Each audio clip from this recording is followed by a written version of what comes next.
Hey guys, it's Ray here and welcome back to another video. So the problems with Plants vs. Zombies Garden Warfare on the Xbox 360. So you're watching some gameplay right now of me playing as the Fire Cactus, and this is actually the first game that I use the Fire Cactus in. And I really enjoy playing as the Fire Cactus. I want to get the Snow Cactus, but I think the Fire Cactus looks really cool. They did some really good detail in there about making it basically pretty much like the hair look like fire and stuff like that. Kind of looks like a Super Saiyan. It kind of looks like a Super Saiyan cactus in a way. So let me go ahead and jump straight into this. So these are problems that are only on the 360 version. Number one is actually not a problem. It's a feature that they removed in the 360 version. I'm basically going to be going over like the problems in the 360 version and some things, or the one thing that's in the Xbox One version that's not in the 360 version. So number one is that there's no boss mode in 360 version. Now, for those of you who don't know what that is, it's kind of like Battlefield 4 Commander. And you guys are like, oh, don't compare this to another game. The reason why I'm comparing this to Battlefield 4 is because they both run on the same engine. This game runs on Frostbite 3. Battlefield 4 runs on Frostbite 3. Okay? They both run on the same engine. So, yeah, that's why I'm comparing them. So, basically, pretty much, the boss mode feature is only in the Xbox One version, which basically is like Battlefield 4 Commander, but in Plants vs. Zombies. Okay? So, number two, alright? Number two, and this is actually a problem, and I know why this happens, okay? On the 360 version, you will join a game, and the graphics will look like crap for about like 10 seconds, and then it will all render out. Now, I understand why this happens. It's because the Frostbite 3 engine is too much for the Xbox 360 GPU, or graphics processing unit, to handle, thus making it for a little while for it to actually render up the graphics on the game. Okay? Alright. So, next, number three. Okay? Occasionally, once out of every 50 games, you will fall through a map. Yes.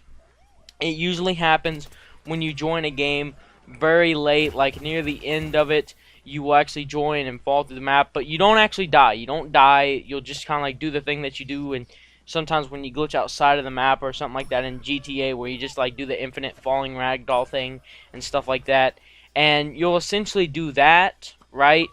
And then you'll get put back on the map. You won't die. It'll just put you right back on the map. Okay? So, finally, the most important one of them all, okay? And this is actually not a problem with it. Like, not a glitch, shall we say. Okay? This is an actual thing that is not in the game. Okay? There's no party up system in the game, period. Okay? Alright, now these are my personal problems wrong with the game. Some people may have others. Well, except for the one where falling through the map and the other one with the graphics thing. Those two are actually there. But as far as like this one goes, this is just my own opinion, okay? Alright? But it is in there, so I had to put this in the video, okay? There's no party up system outside of multiplayer. And what I mean by that is like in Call of Duty, and yeah, I'm comparing it to Call of Duty because Call of Duty is the one that has the most, popular party up system, where basically you would hit multiplayer, you'd party up and then find a match. Well, in this game you can't really do that.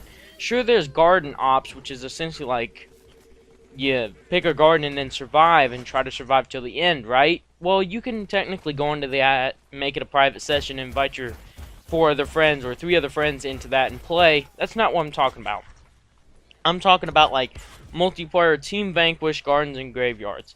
Now, here's the main reason why I can see this as a problem. Okay, here's why I'm going to list this as a problem right now, okay? There is a way around this, okay? If you hit multiplayer, you go into Team Vanquish or Gardens and Graveyards, you get into a game, you can invite your buddy, and if he gets on the enemy team, there's a button he can actually press before he even selects a class, which will switch him over to the other team. So say like your plants, you invite your buddy, right, okay? And he's a zombie, and before he even selects his class or anything like that, he can press the LB button, I think it is, or whatever button it tells in the bottom left-hand corner. He can press that button, and it'll transfer him over to plants if there's a free space. Here's the problem where this comes in, okay, with the no party up thing. If you're in a full Xbox Live party of 8 people, okay, you and 8 other people, or you and 5 other people, it's going to be very difficult to be put on the same team because you'll usually get put into games that are full on this game. Meaning that when you yourself actually joins a game, it'll probably just be 1 spot there or 2 spots there, and not a full like 5 to 6 slots open. So that's it. let me know if you guys know any problems on the 360 version that you've experienced yourself, and I'll check you guys next time. Peace.